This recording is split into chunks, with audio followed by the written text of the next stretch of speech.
Hello and welcome to our program. Please join me in welcoming on our show today veteran social activist Shri S.N. Subbarao.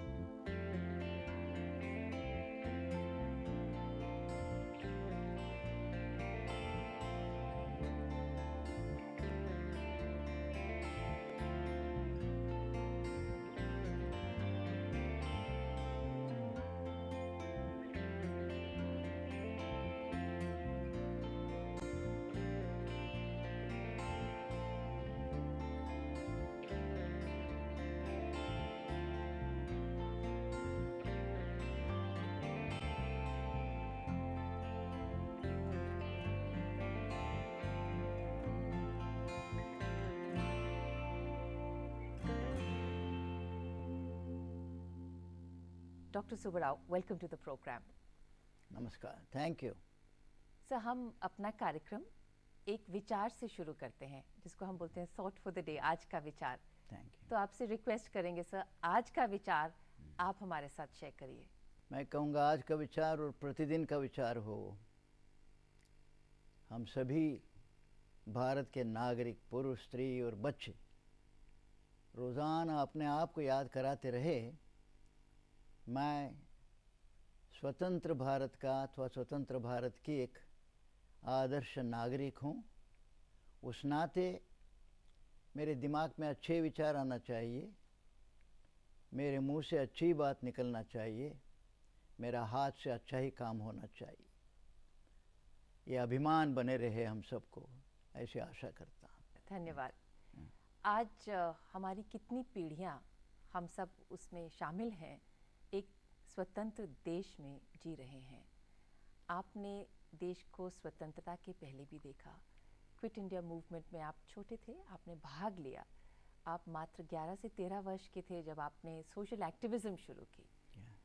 आपके लिए स्वतंत्रता क्या मायने रखती है? मैं तो क्लास में बैठा था 9 अगस्त 1942 को, तो वहाँ मालूम पड़ा। उन दिनों इतना मीडिया सक्रिय नहीं था, मीडिया था ही नहीं बहुत सारा, इलेक्ट्रॉनिक मीडिया तो बहुत ही कम जी। तो क्लास में मालूम पड़ा कि पिछले दिन 8 अगस्त 42 को रात को महात्मा गांधी, पंडित नेहरू, मौलाना आज़ाद, सरदार पटेल, सारे के सारे हमारे नेताओं को जेल में ले लिया। हम सब लड़के थे, सबको लगा कि ये क्या हो रहा है, हज़ारों किलोमीटर से दूर से आता है और हमारे नेताओं को जेल में डालता है। हम बर्दाश्त नहीं करेंगे, चलो प्रोटेस्ट करेंगे। तो बेंगलुरु के एक हिस्सा था मल्लेश्वरम, तो जुलूस में गए, भारत माता की जय, वंदे मातरम। और हम थे तो शायद 400-600, लेकिन मैं खादी पहना हुआ था जी। तो ब्रिटिश सोल्जर्स को लगा कि बदमाश ही होगा, तो मुझे पकड़ ले गए। तो लाकअप में ये बात मेरे दिमाग में आई कि मेरे देश में भारत माता की जय बोलना जुल्म है, वंदे मातरम बोलना जुल्म है, कुछ करना चाहिए। तो वो शुरू हुआ 9 अगस्त 1942 को। कितने साल के थे आप? मैं 13 साल का था। फिर उनको हैरानी नहीं हुई कि इतना छोटा बच्चा देश के लिए, और इतना छोटा मान के उन्होंने बोला ये तो बस 13 साल का, जब उनको पता लगा और फिर बोला कि आपको रिहा किया, उसके बाद जब आपकी वो कहते हैं ना, जब आपकी लगन इस एरिया में इतनी हो गई कि आपने डिसाइड किया कि पढ़ाई के बाद मेरे को इसी मूवमेंट में आना है, तो वो जर्नी शेयर करिएगा। लगन कहिए, प्रोवोकेशन कहिए। अच्छा। लगा कि कुछ करना चाहिए, ये कैसे होगा, कैसे बर्दाश्त करेंगे इसको। तो उससे मेरे उम्र के लड़कियां हम सब इकट्ठे हुए, रोज़ाना तिरंगा झंडे को सलाम करते थे, वंदे मातरम गाते थे, जनगण मन गाते थे, फिर देश के बारे में चर्चाएं करते थे, कुछ गाने भी शुरू किए, पेट्रियाटिक गाने लगे। तो रोज़ाना हमको स्कूल के बाद का एक रेगुलर एक्टिविटी शुरू हुआ, घंटा 1.5 घंटा हम लोग ऐसे बिताते थे। तो एक पास टाइम अच्छा मिला और समय हमारा अच्छा निकलता था। जी, फिर 1947 में हमें स्वतंत्रता मिली, वी बिकेम इंडिपेंडेंट। तब क्या मन में कैसे विचार आए, क्या लगा? जब से मुझे लगा कि मुझे काम करना है तो गांधी जी जेल में, नेहरू जी जेल में, विनोबा जी जेल में, सब जेल में। लेकिन 42 में गांधी जी ने कहा अब कोई गाइडेंस नहीं मिलेगा।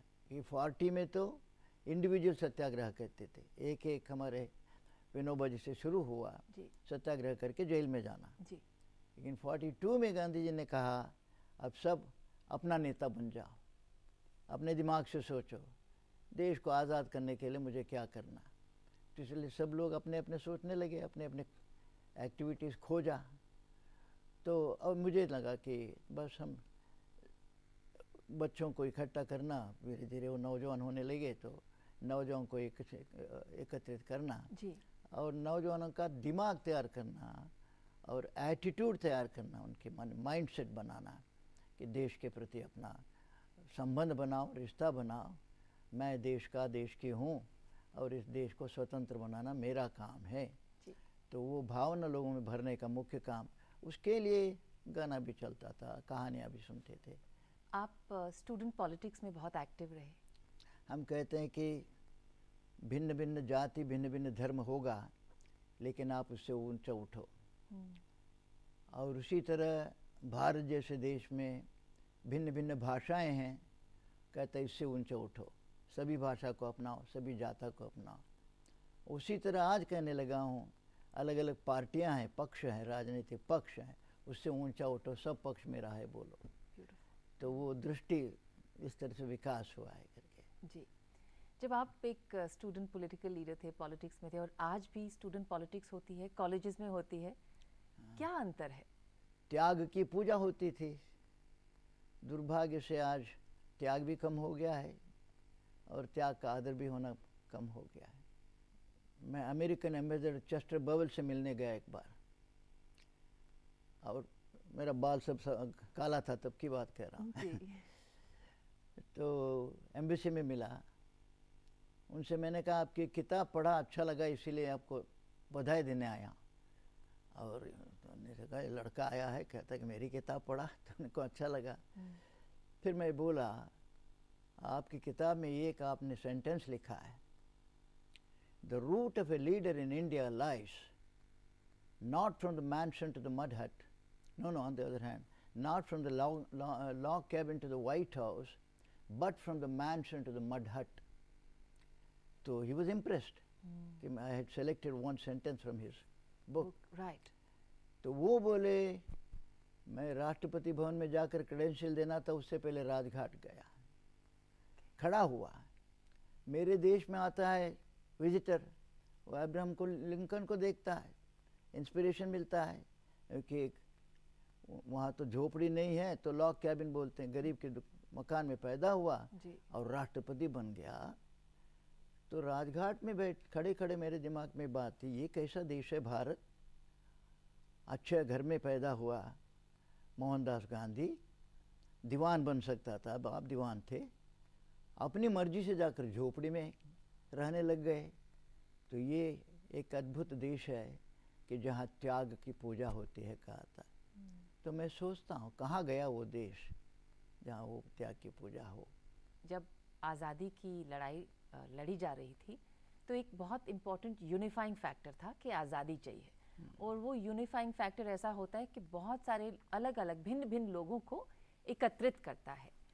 आज इश्यूज भी बड़े हैं, लोगों का प्रोटेस्ट करने का तरीका भी बदली हो गया है, इकट्ठा कम होते हैं, सोशल मीडिया पे हम लोग जाते हैं, बट वो कौन सी एक चीज़ है जो सब हम भारतवासियों को बांध कर रख सकती है, एकत्रित कर सकती है?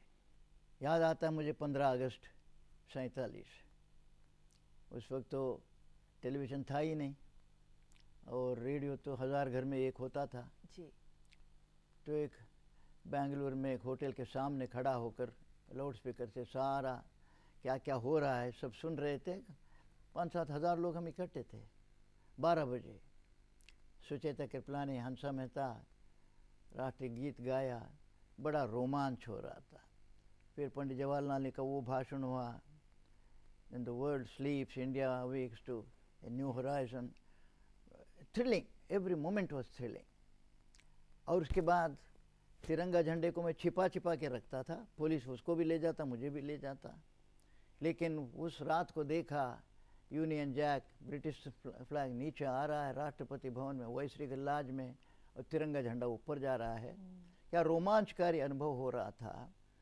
तो ये, और उसके बाद सारा गोरा आदमी चला गया, हमारे नेता लोग सब प्राइम मिनिस्टर भी बने, Sardar Patel deputy prime minister बने, और गवर्नर्स हमारे बने, सारे के सारे भारत के लोग बने। Everything was thrilling. राइट। नौजवानों को मैं बताते रहता हूँ। उसके साथ एक बात होना था। As the clock struck 12 o'clock, midnight, 14th August 1947, हम तो 30 करोड़ लोग थे उस वक्त। 30 करोड़ दिमागों में एक बात आनी थी। कल रात 12 बजे तक मैं प्रजा था। I was a subject of the British Empire, माने उनकी खुशामद करो, उनसे हुक्म लो। 12 बज गया, स्वतंत्र भारत का नागरिक बन गया तो नागरिक बन गए। What a proud status it is to be a citizen of a free nation। उस वक्त हमको अनुभव हुआ। उस नाते एक एक दिमाग में एक बात आना था, स्वतंत्र भारत का नागरिक माने झूठ नहीं बोलेगा, स्वतंत्र भारत का नागरिक माने बेईमानी करेगा नहीं, स्वतंत्र भारत का नागरिक माने भ्रष्टाचार उसके पास नहीं आएगा, स्वतंत्र भारत का नागरिक माने ऐसे कोई काम नहीं रखा कोई दूसरे भारतीय को तकलीफ हो जाए। कहाँ चला गया वो भावना। तो ये सारा हुआ, मेरा ध्वज ऊपर गया, लेकिन ये भावना जो ये अभिमान आना था मेरे हिंदुस्तान के नागरिकों में, उसका अभाव देखता हूँ। नौजवानों को कहता हूँ ऐसे भारत लाने के लिए आपका काम है। और नौजवान लेता है, स्वीकार करता है कि हमारे लिए एक चैलेंज है। तो उसी के लिए यूनिटी भी चाहिएगा, एक्टिविटी भी चाहिए, एक्शन चाहिएगा। हम रोल मॉडल्स की बहुत बात करते हैं सर, और ये भी बोलते हैं कि कुछ लोग रोल मॉडल्स की तलाश में होते हैं, कभी कभी मिलते हैं, नहीं मिलते, कि प्रेरणा का हमारे स्रोत क्या है। आपके रोल मॉडल्स कौन रहे हैं? 10 साल का था तो रामकृष्ण मिशन जाने लगा, तो एक रोल मॉडल स्वामी विवेकानंदा मिले, और 42 से फिर गांधी जी की प्रेरणा थी तो गांधी मिले। स्वामी विवेकानंदा, महात्मा गांधी, ये दोनों इंस्पायर किए हुए, मेरे इससे हजारों लोगों को किए हुए। जी, आज जब आप युवाओं को मिलते हो, उनको देखते हो, तो आपको क्या लगता है कि I think every young heart is inspired by desire, a desire for movement to get something. What do you feel are some things that the young people are looking forward to at a national level? History has been it's been coined. Right. और क्रांतियाँ हुई है। तो normally people know, मैं जब पूछता हूँ कि कौन सी क्रांति जानते, फ्रेंच क्रांति जानते हैं, पूरा पलट गया, डेमोक्रेसी का कुछ दिशा मिली। अमेरिका में क्रांति हुई, अगेन फ्रीडम की दिशा मिली। जी।